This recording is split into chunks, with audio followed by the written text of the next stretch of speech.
ಬೆಂಗಳೂರಿನ ಪ್ರಬುದ್ಧ ಕೊಲೆ ಪ್ರಕರಣಕ್ಕೆ ಸಂಬಂಧಿಸಿದಂತೆ ದಿನಕ್ಕೊಂದು ಕ್ಷಣಕ್ಕೊಂದು ತಿರುವು ಸಿಗ್ತಾ ಇದೆ. ಆರೋಪಿಯನ್ನ ಅರೆಸ್ಟ್ ಮಾಡಿದ್ದಾರೆ ಪೊಲೀಸರು. ಅಪ್ರಾಪ್ತನನ್ನ ಆತ ಕೊಲೆ ಮಾಡಿದ ನಂತರ ಸಾಕ್ಷಿನಾಶಕ್ಕೂ ಕೂಡ ಯತ್ನಿಸಿದ್ದ ಅನ್ನೋದು ತನಿಖೆಯ ಸಂದರ್ಭದಲ್ಲಿ ಗೊತ್ತಾಗಿದೆ. ಬಟ್ಟೆ ಮ್ಯಾಟ್ ಅನ್ನು ಸುಟ್ಟಿದ್ದ ಆರೋಪಿ ಅನ್ನೋದು, ಜೊತೆಗೆ ಮನೆಯನ್ನ ಕೂಡ ಕ್ಲೀನ್ ಮಾಡಿದ್ದ. ಆ ಬಳಿಕ ಚಾಕು ಹಿಡಿದು ಮನೆಯ ಹಿಂಬಾಗಿಲಿನಿಂದ ಎಸ್ಕೇಪ್ ಆಗಿದ್ದ ಅನ್ನೋದು ಗೊತ್ತಾಗ್ತಾ ಇದೆ. ಆ ಮೂಲಕ ಇದು ಆವೇಶದಿಂದ ಆದಂಥ ಕೊಲೆಯಲ್ಲ, ಬದಲಾಗಿ ಪ್ರೀ ಪ್ಲ್ಯಾನ್ಡ್ ಮರ್ಡರ್ ಅನ್ನೋ ಅನುಮಾನವನ್ನು ಮೂಡ್ತಾ ಇದೆ. ಈ ಬಗ್ಗೆ ಹೆಚ್ಚಿನ ಡೀಟೇಲ್ ನೀಡೋದಕ್ಕೆ ನಮ್ಮ ಪ್ರತಿನಿಧಿ ಸಂದೇಶ್ ನೇರ ಸಂಪರ್ಕದಲ್ಲಿ. ಸಂದೇಶ್, ಹಂಗಿದ್ರೆ ಇದು ಆವೇಶದಿಂದಲೋ ಅಥವಾ ಆಕಸ್ಮಿಕವಾಗಿಯೋ ಗಲಾಟೆಯ ಸಂದರ್ಭದಲ್ಲಿ ಆಗಿರುವಂಥ ಕೊಲೆಯಲ್ಲ, ಪ್ರೀ ಪ್ಲ್ಯಾನ್ಡ್ ಮರ್ಡರ್ ಇದು ಹಂಗಿದ್ರೆ?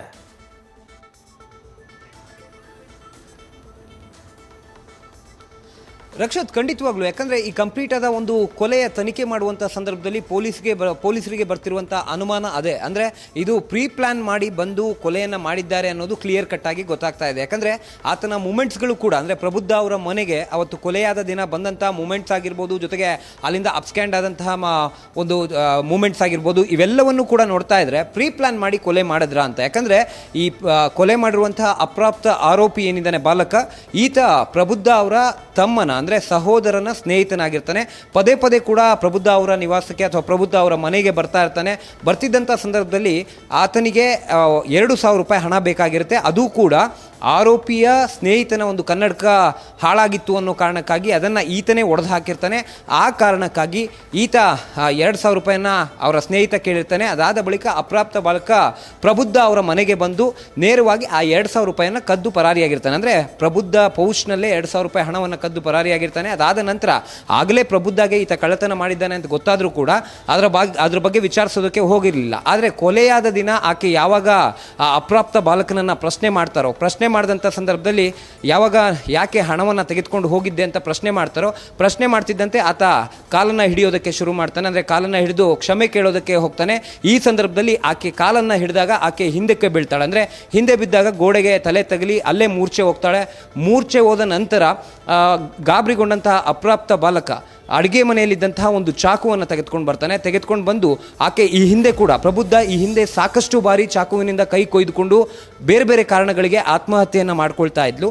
ಈಗ ಸದ್ಯ ಆತನಿಗೆ ಈ ಮಾಹಿತಿ ಇದ್ದಿದ್ದರಿಂದ ಅವತ್ತು ಮೂರ್ಛೆ ಹೋದಂಥ ಸಂದರ್ಭದಲ್ಲಿ ಈ ಹಿಂದೆ ಗಾಯ ಏನು ಮಾಡ್ಕೊಂಡಿದ್ರು ಚಾಕುವಿನಲ್ಲಿ, ಅದೇ ಜಾಗದ ಮೇಲೆ ಮತ್ತೆ ಚಾಕುವಿನಿಂದ ಕಂಪ್ಲೀಟಾಗಿ ಅದನ್ನು ಕುಯ್ದು ಹಾಕಿದ ನಂತರ ಕಂಪ್ಲೀಟಾಗಿ ರಕ್ತಸ್ರಾವವಾಗಿ ಅಲ್ಲೇ ಆಕೆ ಮೃತಪಡ್ತಾಳೆ. ಅಂದರೆ ಆತನ ಮೂಮೆಂಟ್ಸ್ಗಳೇನಿದೆ, ಜೊತೆಗೆ ಅಲ್ಲಿ ಸಾಕ್ಷ್ಯನಾಶ ಮಾಡಿರುವಂಥದ್ದು, ಅಂದರೆ ಆತ ಬಳಸಿದಂಥ ಚಾಕು ಆಗಿರ್ಬೋದು, ಜೊತೆಗೆ ಅಲ್ಲಿ ಮ್ಯಾಟ್ ಏನಿತ್ತು, ಅಂದರೆ ಆಕೆ ಬಿದ್ದಂಥ ಸಂದರ್ಭದಲ್ಲಿ ಇದ್ದಂಥ ಮ್ಯಾಟ್ ಆಗಿರ್ಬೋದು, ಜೊತೆಗೆ ಆತ ಧರಿಸಿದಂಥ ಬಟ್ಟೆ ಆಗಿರ್ಬೋದು, ಇವೆಲ್ಲವನ್ನು ಕೂಡ ಆತ 2 ದಿನಗಳ ಒಳಗೆ ಸುಟ್ಟು ಹಾಕುವಂಥ ಕೆಲಸವನ್ನು ಕೂಡ ಮಾಡಿರ್ತಾನೆ. ಹಾಗಾಗಿ ಈಗ ಸದ್ಯ ಎಲ್ಲ ಒಂದು ಕಡೆ ಅನುಮಾನಾಸ್ಪದ ಸಾವು ಅಂತ ಏನು ಪ್ರಕರಣ ದಾಖಲು ಮಾಡ್ಕೊಂಡಿದ್ರು, ಈಗ ಸದ್ಯ ಕೊಲೆ ಪ್ರಕರಣವನ್ನು ದಾಖಲು ಮಾಡಿಕೊಂಡು ಆ ಅಪ್ರಾಪ್ತ ಬಾಲಕನನ್ನ ವಶಕ್ಕೆ ಪಡೆದು ವಿಚಾರಣೆಯನ್ನು ನಡೆಸ್ತಾ ಇದ್ದಾರೆ. ಸಂದೇಶ್, 14-15 ವರ್ಷದ ಹುಡುಗ ಪ್ರೀ ಪ್ಲ್ಯಾನ್ ಮಾಡಿ ಮರ್ಡರ್ ಮಾಡಿದ ನಂತರ ಸಾಕ್ಷ್ಯನಾಶ ಮಾಡ್ತಾನೆ ಅಂತಂದ್ರೆ ಬಹಳ ಆಘಾತಕಾರಿ ಅಂತ ಅನ್ಸುತ್ತೆ. ಇದು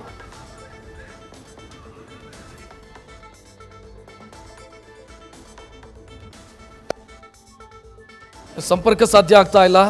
ಪ್ರಬುದ್ಧ ಕೊಲೆ ಕೇಸಿಗೆ ಸಂಬಂಧಿಸಿದಂತೆ ಮೂಮೆಂಟ್ಸ್ಗಳಾಗಿರ್ಬೋದು. ಎಸ್ ಸಂದೇಶ್, ಮುಂದುವರಿಸಿ.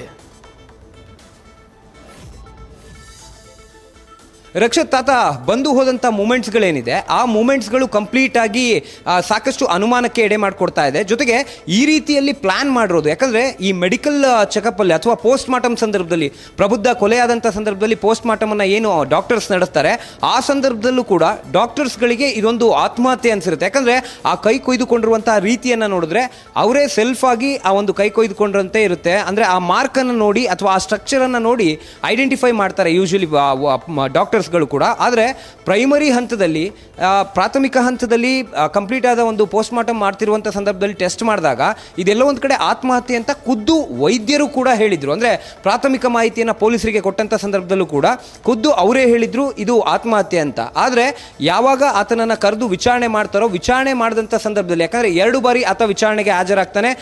ಮೊದಲನೇ ಬಾರಿ ವಿಚಾರಣೆಗೆ ಹಾಜರಾದಂಥ ಸಂದರ್ಭದಲ್ಲೂ ಕೂಡ ಈ ಕೊಲೆ ಮಾಡುವಂಥ ಸಂದರ್ಭದಲ್ಲಿ ಪ್ರಬುದ್ಧ ಅಪ್ರಾಪ್ತ ಬಾಲಕನ ಮುಖದ ಮೇಲೆ ಪರಿಚಯ ಕೊಚ್ಚಿರ್ತಾರೆ, ಆ ಮಾರ್ಕ್ಗಳು ಕೂಡ ಇರ್ತವೆ.